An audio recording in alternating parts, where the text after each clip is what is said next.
So the rapture didn't happen. What happens next?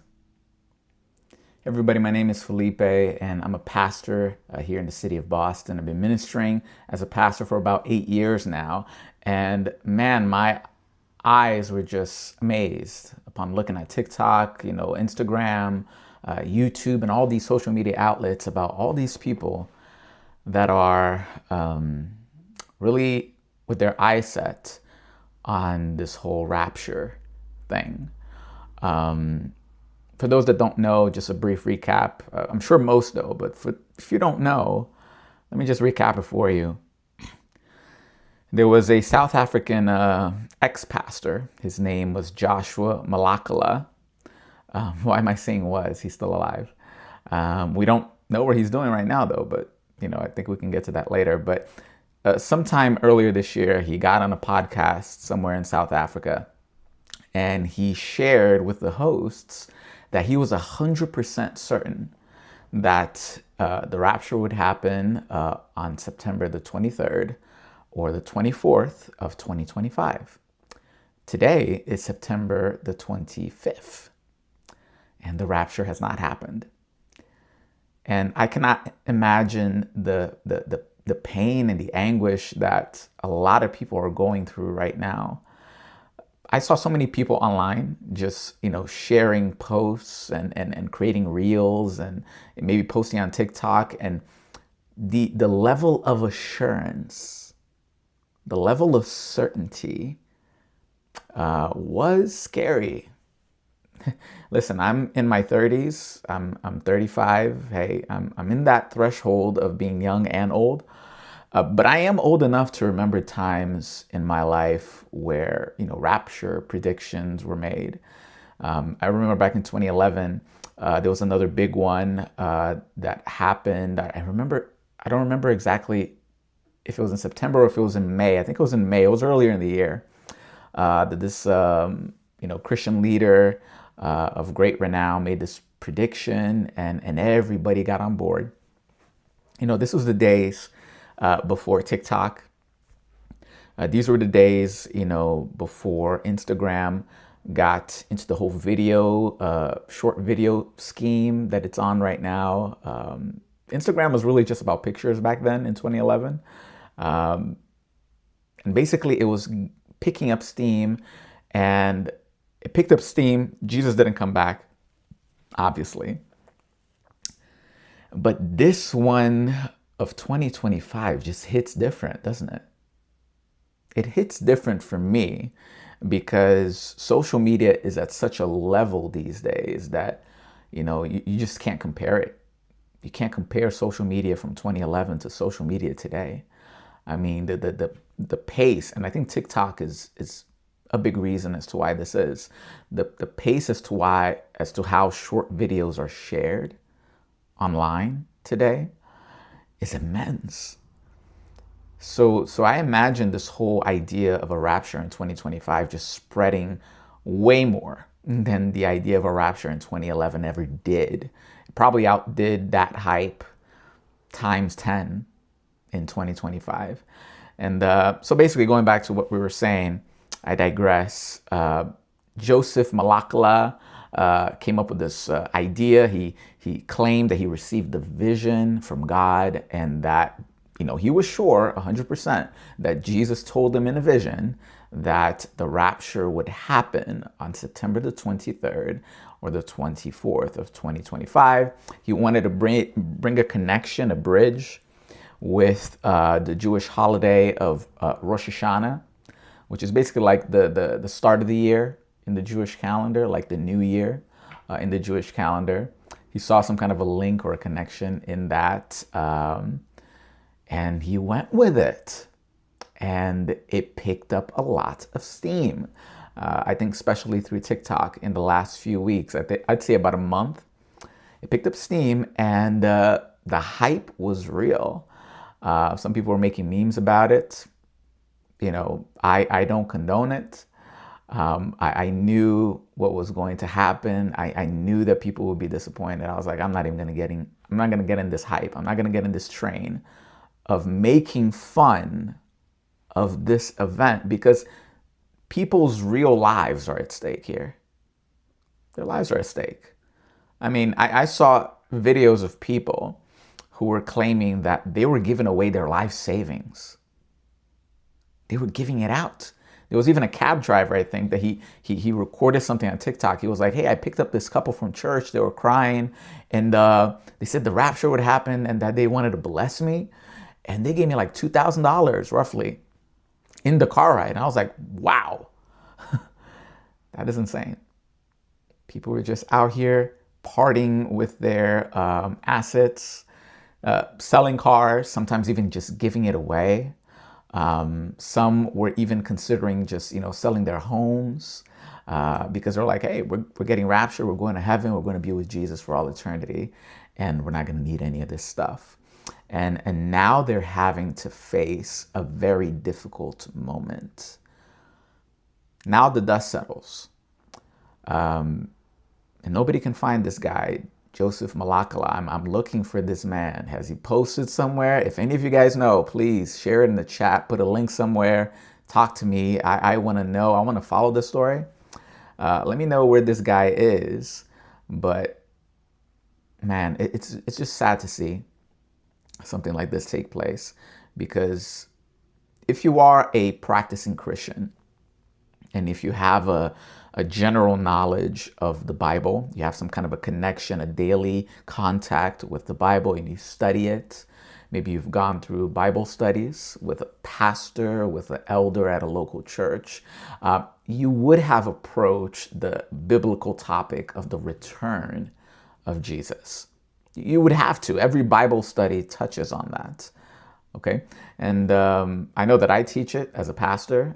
There's a segment in the Bible study programs that I use that always talk about the return of Jesus. And I just want to share a few Bible verses here with you while we're at it, because the Bible itself, believe it or not, is very clear on this whole idea of setting a time or setting a date on the return of Jesus. I just want to point you all real quick to the book of Matthew, chapter 24. Matthew 24, verse 36. All right. Check out what Jesus is saying here, because this is Jesus speaking to his disciples. He says, but that day, he's talking about the day of his return. But that day or hour, nobody knows, not even the angels in heaven, nor the Son. He's talking about himself in the third person. Jesus does that a lot.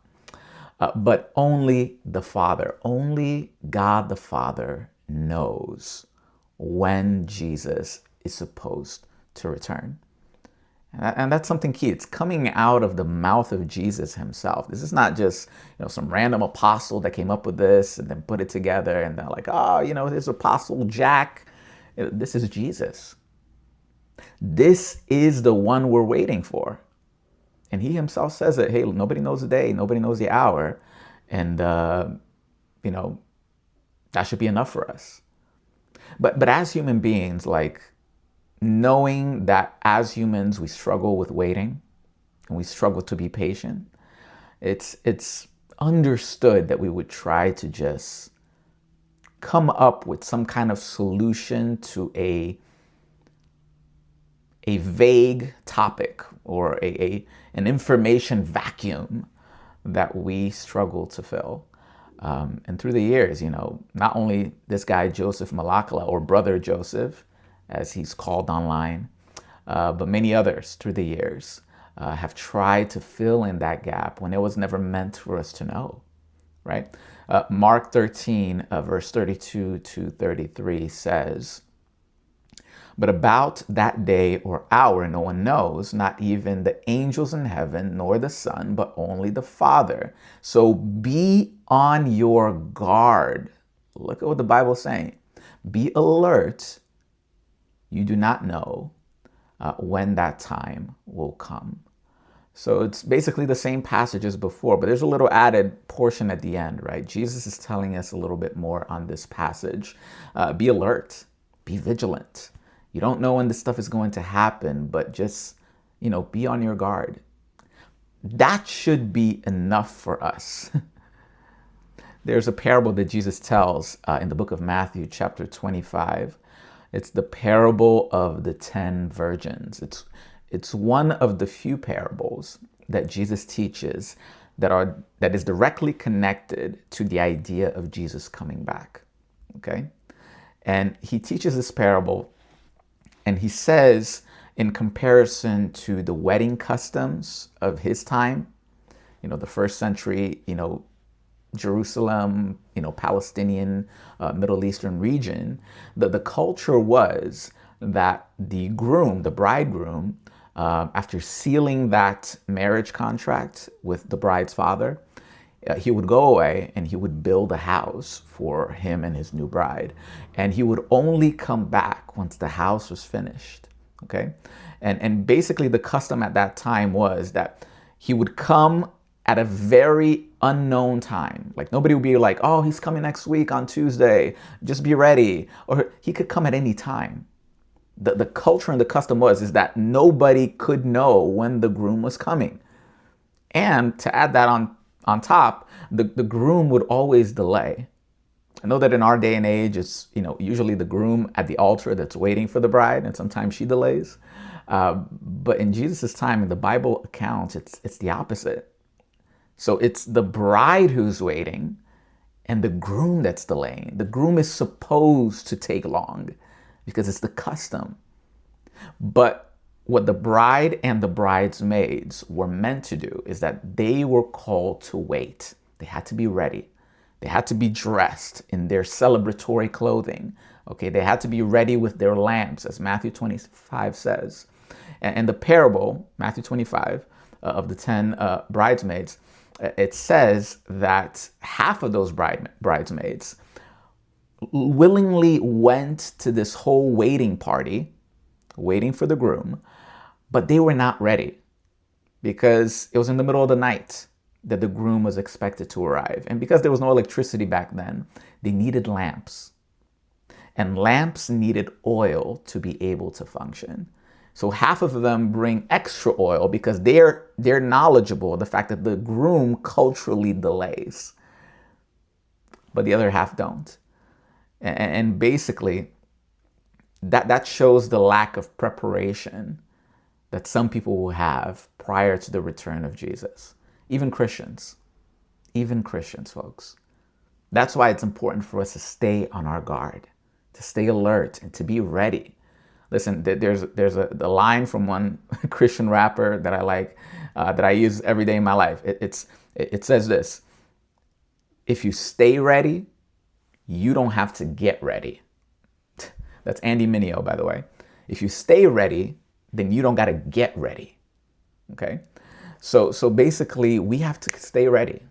We have to stay on guard, on our toes, because Jesus could return at any given time. None of us know the day. None of us know the hour. We're called to wait, and to wait while being ready. Okay? I got one more passage here for you. This is Paul speaking to the church of Thessalonica. This is 1 Thessalonians chapter 5, verse 1 and 2. Paul is saying, now, brothers and sisters, about times and dates, we do not need to write you, for you know very well that the day of the Lord, or the return of Jesus, will come like a thief in the night. Hey, if a robber breaks into your house at night, you'll likely not be expecting him.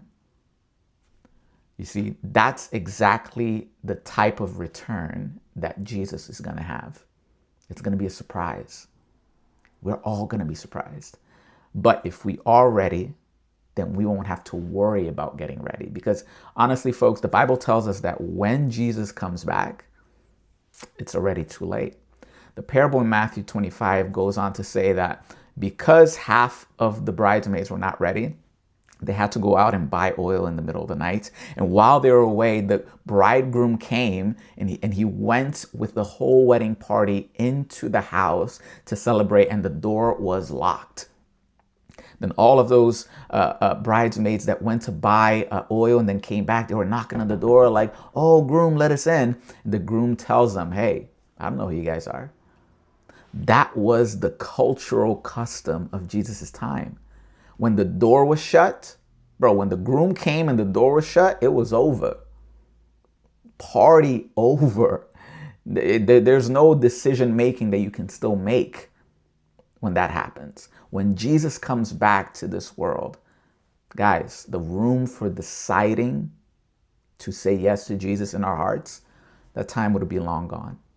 So this is why it's important for us to be ready right now, to be ready today.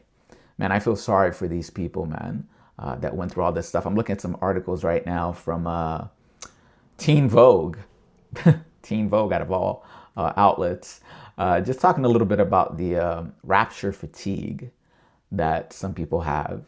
I know that for teenagers and young people, this is like kind of like a new thing for their generation. Like this is their generation's rapture, right? My generation's was like 2011, but this is their time. For guys like me, we have a fatigue of this stuff. And I feel bad, especially bad for the people that have grown up in Christian circles where all they talked about 24/7 was the rapture. I'm talking about like, dudes that had like doomsday bunkers set and prepared, canned food. They had all the supplies, all but whatever, blah, blah, blah, blah. They made sure to, get their guns and be armed and do like drills, rapture drills or doomsday drills so that they could, be safe in their shelters. I feel sorry for those people, man. I do. Because there's a lot of PTSD, a lot of trauma attached to this idea of a rapture to these people. And this is a group of people that we have to pray for.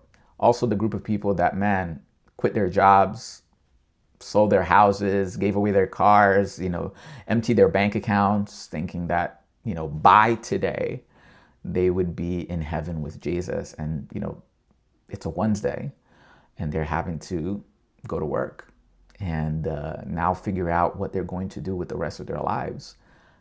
With no savings, no assets, no things that can, provide them some kind of livelihood. They're gonna have to start from zero. And my heart hurts for these people.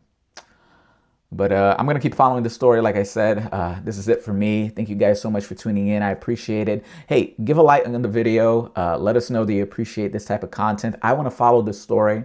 I want to keep you guys up to date. So please go ahead and like this video. Subscribe if you're not subscribed. More videos will come very, very soon on this topic. Leave a comment if you have a question about the idea of a rapture. What is the rapture? How does the Bible talk about the rapture? I want to engage with you right there. Take care.